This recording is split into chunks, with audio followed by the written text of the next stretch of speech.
Hi, everyone. It's so great to have you with us again, and happy Thursday. Um, Today, we're going to talk about some resources for success.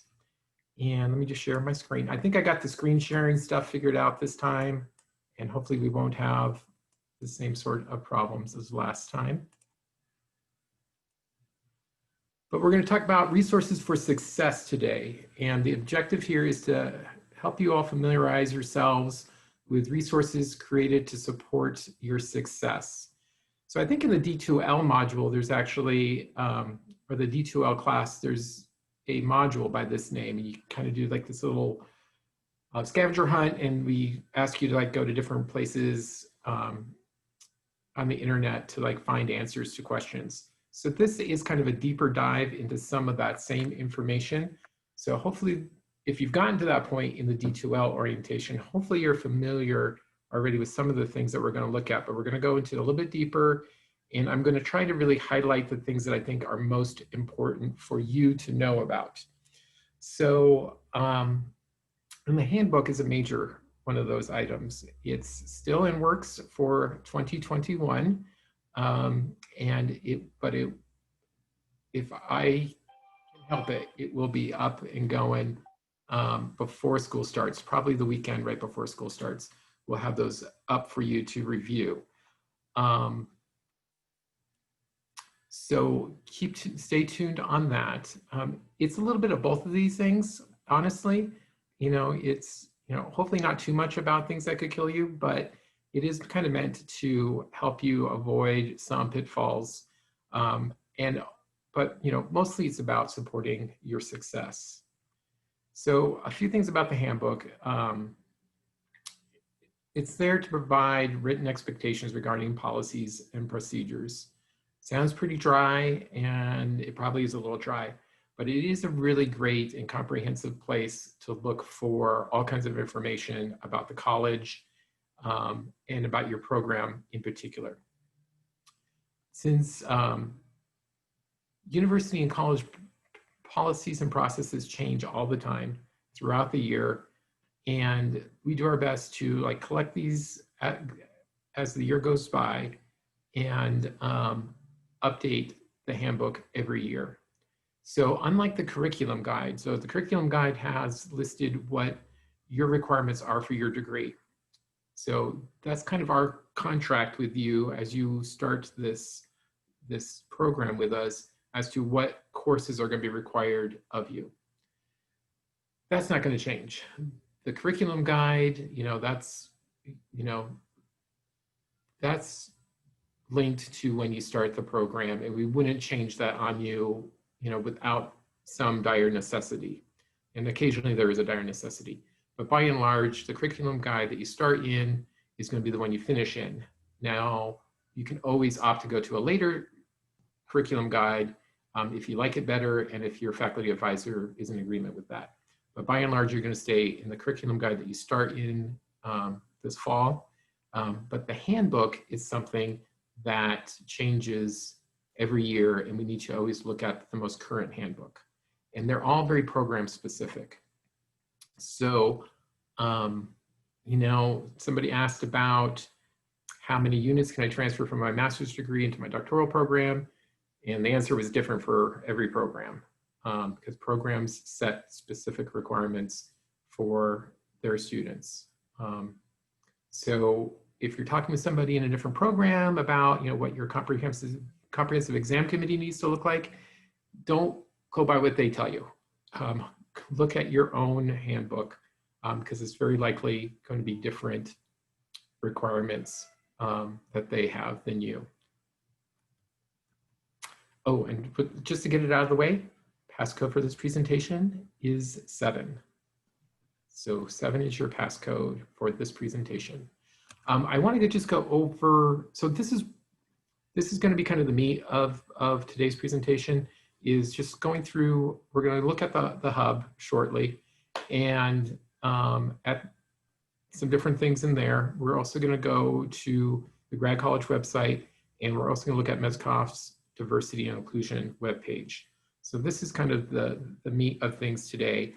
But I want to go through just some miscellaneous policies that I want to make sure that you're aware of because of privacy concerns and making sure that, you know, we're actually communicating with who we think we are when we send an email out.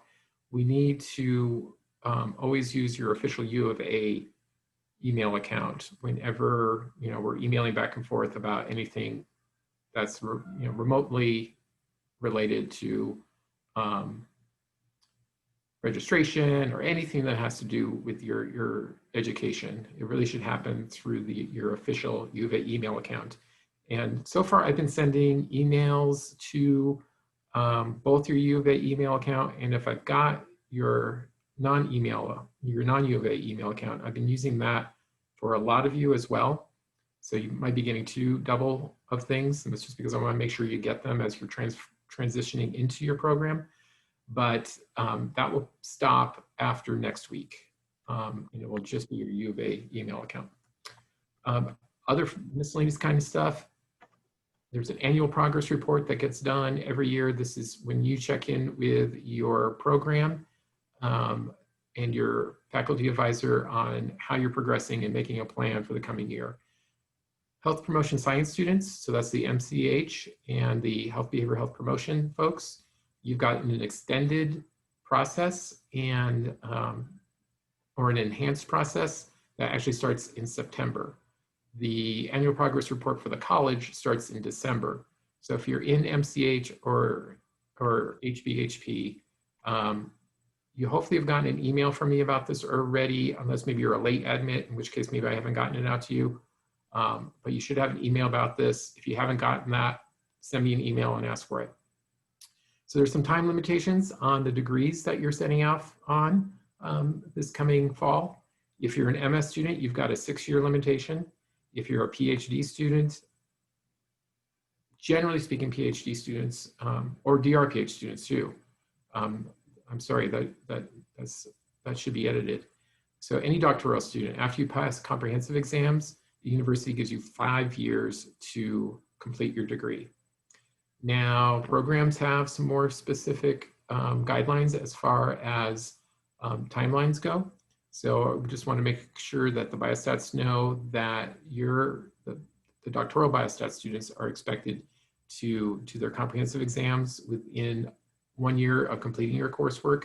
That's very reasonable. That shouldn't give anybody any problems. I would hope everybody took their comprehensive exams, you know, very close to finishing coursework, or even when you have a little bit still outstanding.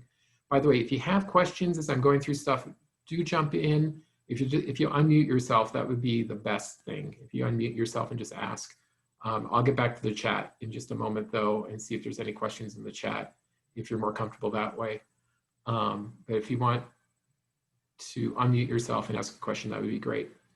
And then for EPI and HBHP, they require you to be done within 8 years, starting August 24th of 2020.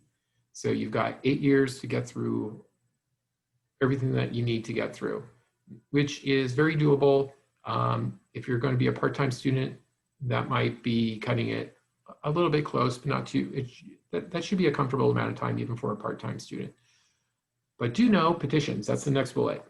There's always petitions for all of these things, you know, whether it's a college policy, like the ones we just went through, or it's a university policy, there's always a petition to say, hey, I had this circumstance that happened and I'm not going to be able to do, it's going to take me 5.5 years to pass my comp exam to finish. You know, may I have an exception? And those are by and largely successful as long as you have support from your program and your faculty advisor. Leave of absence, just know that that's an option. Sometimes life happens. Sometimes you know, somebody in our family is ill and you're the caretaker, so you need to take a semester off, you need to take a year off. By and large, leave of absences are approved for the first year. That's a pretty low bar. After, if you end up asking for a leave of absence beyond a year, then it's a little bit higher of a bar. And those are not always, they are less often approved, but they're still largely approved. Continuous enrollment, you are expected to maintain continuous enrollment in your program, which that means that you need to every fall and spring term be registered in something if you're not on a leave of absence. So just looking at the last two columns, because those are the easiest to start with. If you are not concerned about being full-time, if you're happy being a part-time student and you don't need to be full-time for scholarships or financial aid or for visa status, you can just be in one unit, a minimum of one unit, and that's gonna keep you in a continuous enrollment status. If you have an assistantship, a teaching assistantship, a research assistantship, some other graduate assistantship, it's always 6 units as a minimum, regardless. And that's gonna make you full-time, because part of the requirements of having an assistantship is that you are full-time. And 6 units makes you a full-time student if you have an assistantship. If you do not have an assistantship and you need to be full-time, you need to have 9 units. That is what makes you a full-time student. Now, if you are done with all your coursework and you just need some more thesis units or some more dissertation units, you can be in 3 units and be considered full-time. But everything else on your plan of study needs to be done. If you even have those units done, and this happens sometimes more with doctoral students, they might take 9, so you need 18 units of dissertation. So some people will take 9 in the fall and 9 in the spring. They've got their 18 units, but then they need another fall semester to finish. So if you're in 1 unit, at that point, you can be considered full-time. There is some paperwork that needs to be filled out to get what is called advanced status. So I'm just checking, does anybody have any questions? I don't see anything in the chat. I love that you guys are saying hello to each other and talking. I'm so glad you're getting to know each other. That's awesome. So I'm just gonna pause for a second, see if you have any questions. You can jump in any way you feel comfortable.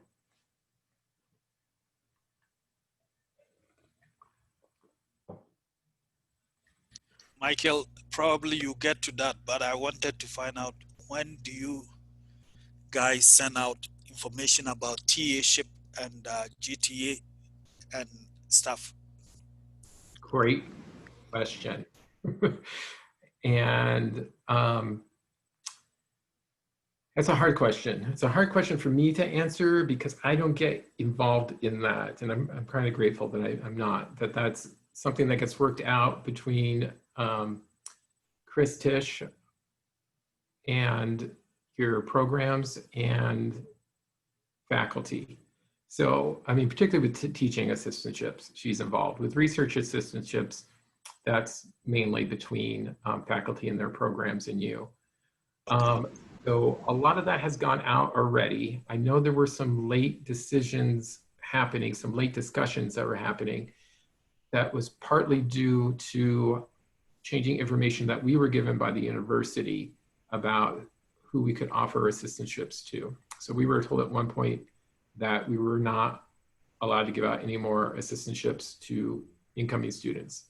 So if you were early admit to our program, you know, in the first round, there's a possibility you were offered an assistantship back in March, maybe. I'm not quite sure, somewhere back then. You know, February, end of February, maybe early March. I think a few, but very few of those offers went out then. And then there was a point when we didn't think we were going to be able to give any, and then that loosened up.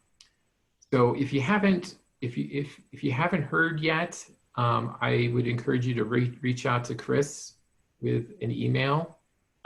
You can set up an appointment with Gisela with Chris. So Gisela manages Chris's calendar, and you can, you know, if you've already emailed her and you haven't gotten a response, because Chris is like incredibly hard to get a hold of, especially this time of year, you can talk with Gisela to try to get an appointment with Chris. That would be my recommendation, because it's pretty late right now, so I'm not sure how many more opportunities there are. In the Friday email that I send out, I think there's been some opportunities there. You're welcome to apply for those. It's usually at the end. I'm trying to think if I've got anything coming in this Friday's email, but look at that too, because you can apply for assistantships outside the college as well. Michael, this is Francis. Hi, So Francis. I know that you said for those who are being offered assistantship, they can take, is it 6 credit units? And they will be considered full-time. Now, for those of us who have jobs outside, can we be given a form of exemption to take the same 6 credit as those who are being offered assistantship and still be considered full-time? That's a really good question, and one that I've been asked before, and I have trouble justifying the answer. But the answer is no, and that is a registrar's rule. And I think what the reason is why assistantships are considered part of your training as a doctoral student. So it's, because you're all coming into academia and getting training on how to run and teach a course and that sort of thing is actually part of your curriculum. So that's what I understand is part of the rationale for assistantships qualifying 6 units to be full-time. Whereas if you have a job that's not an assistantship, it doesn't. But I'm always curious, why people, if you've got a full-time job and you got other responsibilities and you need to keep your life sane, and so you're only going to take 6 units, I think that's a great plan. And I would encourage you to keep yourselves sane as you're getting through your programs. Unless there's a need to be full-time, no one is required to be full-time. So if you need to be full-time, for a visa status, or because a scholarship requires you to be full-time, or because you're trying to defer loans, I don't even think you need to defer loans. Then that makes sense. But otherwise, there's not a need. I don't know what your particular situation is, but that's the best I can do on that question. Okay, thank you. You're welcome.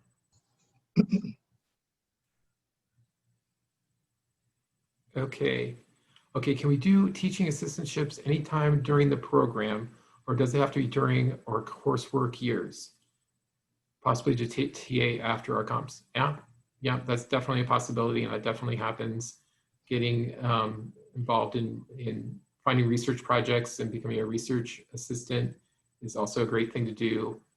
Some of these opportunities are going to come organically for you as you start to get to know faculty and start into your coursework.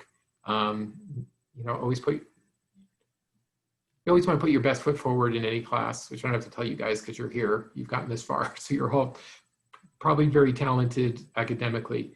But building those relationships and that networking with faculty will help to create opportunities for you in the future. And you can do assistantships all the way through the time you're done if you're so lucky. Okay.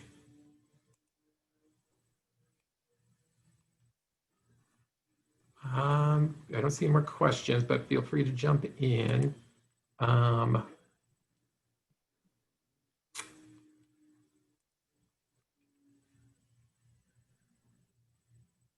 Okay. I'm done with those slides. Let's look at some things that I think are useful for you, and I hope when we're done, you'll see why I think so. So here we are on the Melanita Zuckerman College of Public Health main webpage, and hopefully you've all have been in the hub. And let me just check in. Will somebody just unmute and tell me that, yes, you can see the hub, or no, it's not working? Yes, we can see it. Thanks, Michael. Okay, great. Thank you, Cody. So here we are inside the hub on the graduate student page. you won't have all of these options like I do up here. But the first thing I want to show you is if you just hover over this, you get this super secret link. I don't think it's meant to be super secret. I think that they need to put this just on the page, but it's the COVID-19 updates. And this is the only place I know where you can get it because it's not off on the sidebar and it's not on the main page as a link. But if you want to see what's happening in the college, this is the first time I've seen all of this. This is like probably too much information. I would recommend, if you're curious about what the college is doing, there's the approved reentry plan here. And there's a whole group of folks at the college who are talking on a regular basis about how to keep the college a safe place during this time. But this is the comprehensive document that has the full plan in it. And then I think, you got meeting minutes, after that, where you'll see some of the information in the reentry plan gets a little bit more refined. And then here's a whole bunch of stuff that is probably more, if you're really curious, I'm sure it's great, but it's probably more than most people are interested in, more than I'm interested in. I should just talk for myself. Okay, student forms. So also from the dropdown or from this page, from this link over here on the right-hand side. I just want you to see that there's like tons of stuff in here that about half of it you're going to need, honestly. One of the ones that is needed on a regular basis is this registration form. Anytime you're registering for thesis or dissertation units or 900 level research units, this is the form you're going to use when you're doing an independent study with your faculty advisor or another faculty person within the college. This is the form you're going to use. All the directions are right there on it. A form that a lot of you have already used is the course substitution form. So this is as you are using, as you're preparing, as you're bringing in coursework from your previous degree that you're hoping to use for your current degree, if it's coming from a different institution, besides doing the form on GradPath where you actually bring the units in. And I think we talked about this last week. This is the form that you do that allows you to apply it to your degree here in the college. So it's really the form that shows that you have the approval from the course instructor here to use the course you previously took as a substitution for the course that they teach. Declaration of Doctoral Minor. Every doctoral student will eventually use this if you're doing a minor within our college. If you're doing it from another college, you'll do their paperwork, if they have paperwork. Every MS and doctoral student will eventually declare at least one committee. You're going to need this form. DRPH students, know that this is where your mentee agreement is. And I think those are like the major ones that you're going to use. So pretty much just want you to know that that's the place for these things. Any questions?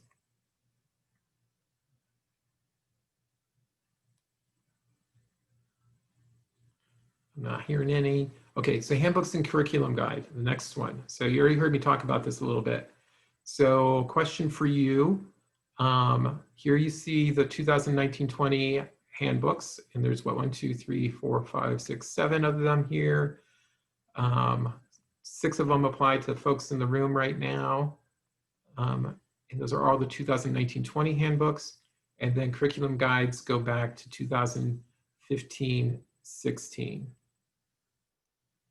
So my question to you is, if somebody wants to tell me, take a guess at why you think there is only 1 year's worth of handbooks, but several years of curriculum guides. And this is a little pop quiz really, because I told you earlier. Who was paying attention? Anybody want to take a guess? Is it because the handbook changes every year, but the curriculum guide sticks with you when you enter? Exactly, perfect. Thank you, Maureen. Thanks for having enough guts to unmute and say that. Perfect, that's exactly right. No need for me to elaborate. Okay, so back here, faculty roles. I don't know how many of you had the pleasure of working with Amy Glicken, who was our admissions person up until January. I miss her a lot. She's really terrific. This page is due to her hard work, and I think this is really super valuable to you all. If you are coming into, if you're in environmental health sciences, for example, and you're getting ready to put your comprehensive exam committee together, and you need to know who's eligible to be on your committee, this is the place to go. If you click on this, it'll bring up a spreadsheet. I'm not gonna click on it because for technical reasons, but you can go in, you'll see all the environmental health sciences faculty, and you'll see what roles they can play. Can they be your chair? Can they be a regular member? Can they be a special member on your committee? All those words will make more sense to you later on. But this is super valuable, I think, for just knowing who your options are for committees. So know that that is there. Okay, we're gonna move over to this section that's created just for you all, MS and doctoral students. So resources and links here. We divided this page into 3 different sections. So there's resources for helping you to navigate your academic processes, resources to help support your success, and then there are some external links to other resource pages. This is a page that I manage, and I put stuff on here that I think is useful to you all. If you have suggestions for things that should be on here, let me know. If you've got suggestions for how to make something on here better, let me know. I'm very open to any of that. But I want you to see here that there are some really good resources, and a lot of these came from suggestions from current and continuing students. So if you are have questions about what you should do about declaring your PhD minor, this is a good guide for that. Let's just look at it real quick. It goes through 3 different scenarios. If you want to minor within the college, if you want to minor in a program outside the college, and if you want to do a multidisciplinary minor. And it's like this kind of text heavy kind of, here's the process. And then this is my attempt of putting it into a flow chart that for people who are more inclined to visuals like this, hopefully this helps you to understand it better too. So that's one example of the kind of thing that is in here. There's a generic template for doctoral plan of study, a generic one for MS plan of study. These, I think, probably have room for improvement. This was just my best attempt at trying to put just an Excel document together that you could use. That, I mean, I think the reason why it's not as great as it could be is because I'm trying to make it so it's usable by any program. And so it's pretty generic. But know that those are there if you just want like a starting place for putting your plan of study together. Manipulate it any way you want. Manipulate it the way that makes sense for you. This is a guide to U of A forms. There's some of you got this flow chart from me. This is like about transferring courses into the university. Either you want to use some course that you previously earned. Did you get it at the U of A? Did you get it at another school? Here's the process for doing that. How do you want to use it? Okay, and then directions for the things that you should do to make that happen.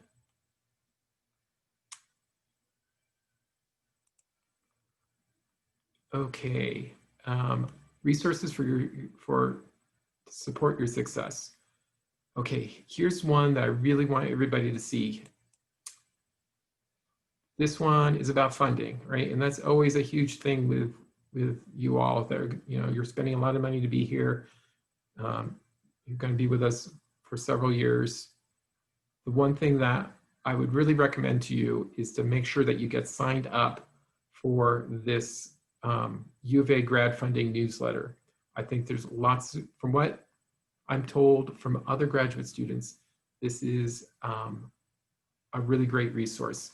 Shelley Hawthorne, I think she's in the Graduate Center, maintains this newsletter, and I think it's really great, from what I'm told, for finding resources. Steps to take when you plan to travel. I think this one's also useful. It also includes, where you can ask for funding to go to a conference, do some sort of professional development activity. Dr. Gerald, who is one of our public health policy and management faculty, he did a presentation on creating an abstract. Cody was a part of helping us to get this video done. This actually came out of the Poster Forum Planning Committee this past year. Dissertation writing support groups. This is also kind of a thing you don't need to know about now, but I really want to plug it into your brains that dissertation writing is a long haul. It is arduous. It can be lonely. Some graduate students suffer from depression during their dissertation writing experience, because it's really easy to get disconnected from the college. Creating a dissertation writing support group is a great way to maintain connection, to maintain support, to maintain progress. So it's something I try every semester to get people together on, people who are at the dissertation writing stage. I try to get them together every semester to talk to each other and form some of these writing support groups. Okay, I'm going to pause just one more time so I can drink some water and see if there are any questions. Okay, Sabrina asks, they have past newsletters posted as well, so make sure you check those. Oh, great. I did not know that. That's good to know.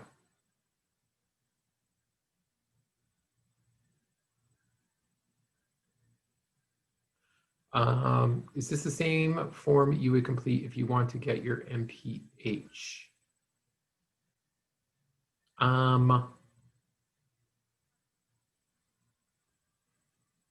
There is a form if you are a doctoral student and you wanted to add a degree, a master's degree.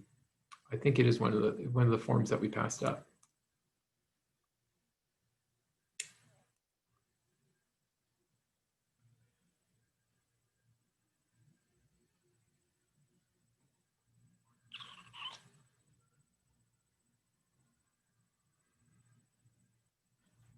This is Francis. And speaking about the minor, so I think you said something of being able to formulate our own minor that is different from what we already have. So my question is, because each major has requirement for a student to use it as a minor. For example, if you want to do a minor in epidemiology, you have to do, I think, a minimum of 15 credit units. So my question is, assuming I want to do a minor that incorporates both epi and biostatistics, so who do I meet for that to design the minor? Do I meet the department, or do I talk with my advisor? Great question, Francis. Just to follow up with Sabrina, I don't think I was screen sharing, but there is a form on that page that we'll use together, but we'll work on that together.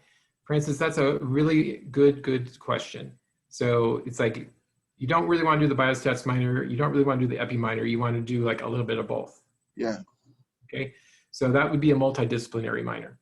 So first of all, you got to figure out what it is you want to, accomplish with the minor, and then you want to find a faculty advisor. Which program are you coming into, Francis? I forgot. Public Health Policy and Management, DRPH. Okay, so you would want to look at both the biostats and epi faculty. Find somebody that you can work with who has the sort of expertise that you're looking for, as far as like what the focus of your minor will be, and negotiate with them what courses you're going to take to make up your minor. And so that would actually be a multidisciplinary minor. And you would take courses in both biostats and epi. It needs to be in at least 2 different disciplines, and it needs to be at least 9 units. It could be more units depending upon what the 2 of you work out. So did that answer your question though? Oh yeah. So the person doesn't have to. It doesn't have to be one person from each department. It's just someone that has experience in both areas. Yep. Oh, okay. Thank you. It's possible to have 2 minor advisors, but honestly, I don't think I've ever seen that in my 6 years here. I don't think I've ever seen that. Oh, okay. Thank you. Global health minor would also be a multidisciplinary minor, yes. Unless you went with, we've got the public health minor, which is 3 of the core MPH courses, and then you have 2 electives that you can choose. So you can do the public health and then choose a couple of global health and development electives to go to round out that minor is another way to go. Otherwise, yeah, it would be multidisciplinary. Michael, can I ask you a question? This is Kim. Sure, Kim. I'm wondering, is it unusual to select kind of far outside of public health for a minor, like maybe psychology or sociology? Does that make it difficult to get across campus or to keep some kind of connection? I think that's a great idea, and I think that's really the purpose of the minor, is that the University of Arizona as a Research One institution really has created that requirement. I don't know how many other universities have that requirement for a doctoral student, but we require it, and the reason that I've been told is because they really want to encourage interdisciplinary studies. So I do see, and then I think public health folks are very interdisciplinary by nature. So I do see people doing minors in psychology, in architecture, because they're doing something about how the built environment impacts health, you know, in nutrition, in business, in government, in Mexican American studies, Latin American studies, all sorts of things. So I think it's not at all unusual in our college, at least. Awesome. Thank you. Okay, Sarah asks, can we choose our own minor faculty and contact? You can, yes, you can choose your own minor faculty. I always just encourage you to like run things by your major faculty advisor, because they're your guide for those sort of things. And sometimes they have connections that you might not know about, but you would, by and large, choose your own minor faculty. I'm not sure what you mean by contact though.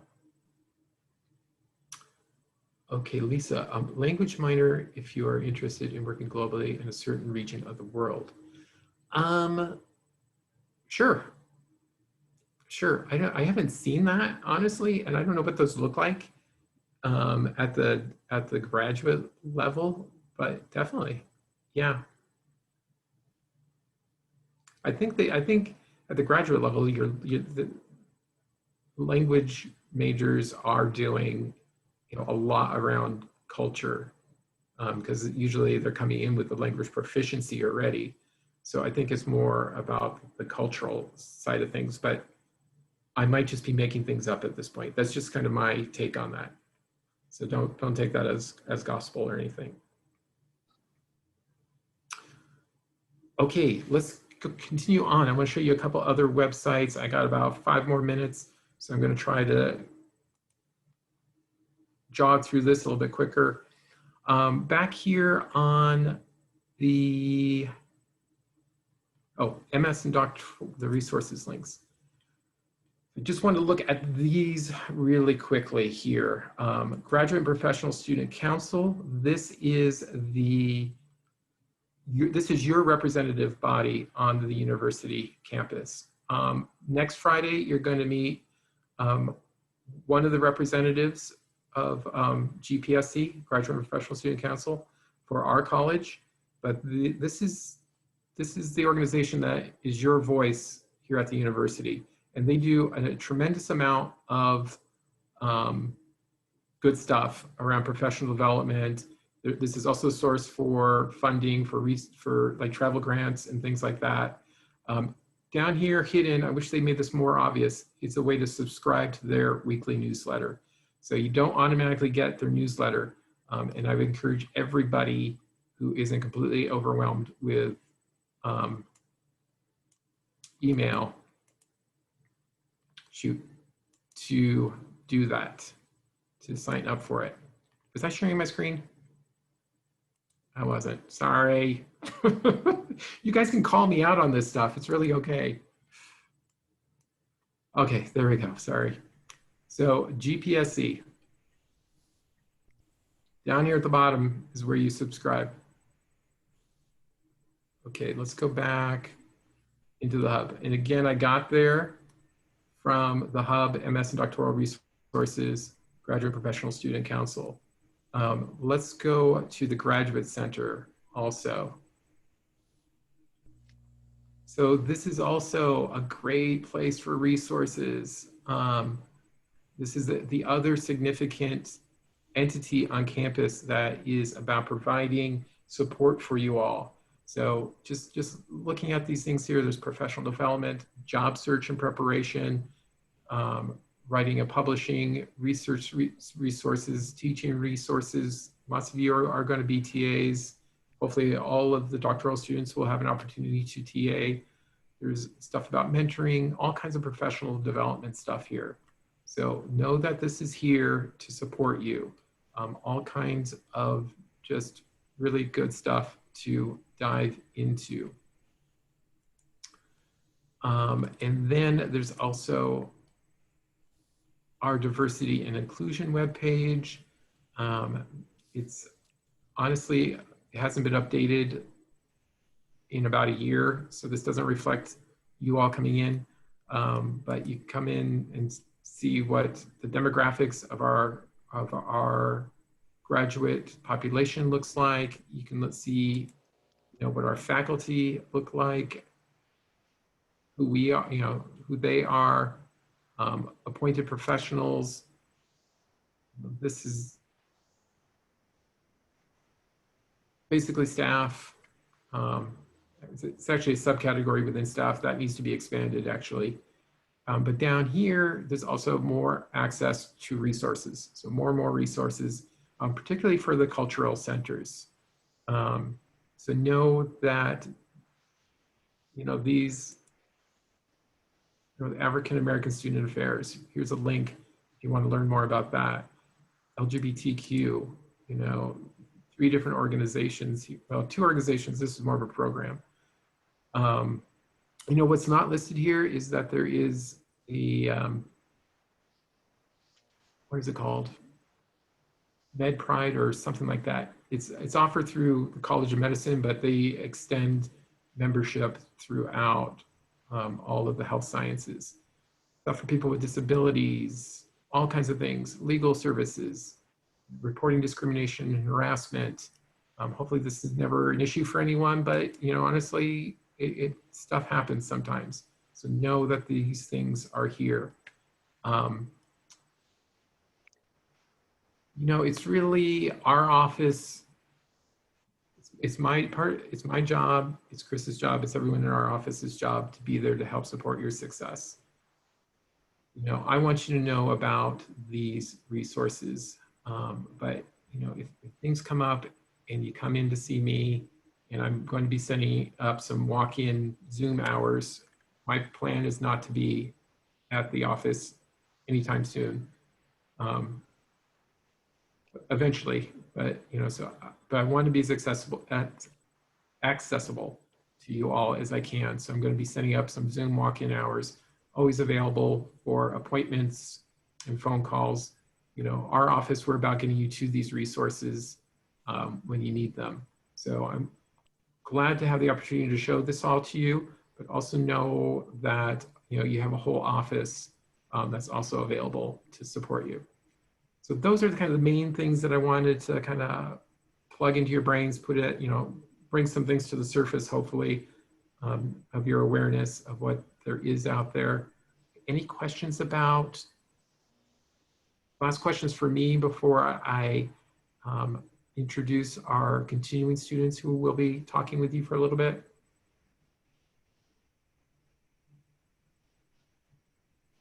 You are good. You're good? Yep. Okay, great. Don't forget to make somebody a host. Oh, Sabrina, you are my angel. Thank you. Thank you. See, call me out on this stuff, folks. It's fine. I'm going to make Oh, learning, Michael. Sana, I'm going to make you host because when I leave the room, everything's going to close down if I don't. So Sana is now. Sounds like you've learned over the orientation. I'm sure it wasn't by experience. It was. I'm not the one who did it. Just, and they can tell you after I leave the room it wasn't me. And they, I'm not going to tell you who it was, but they can tell you after I'm gone who it was. The money's on Chris. Yeah. So I'm going to just have the three. So this is optional for you all. I'm going to stop recording. So that, oh, okay. Sonny, you're going to need to do that because you're the host.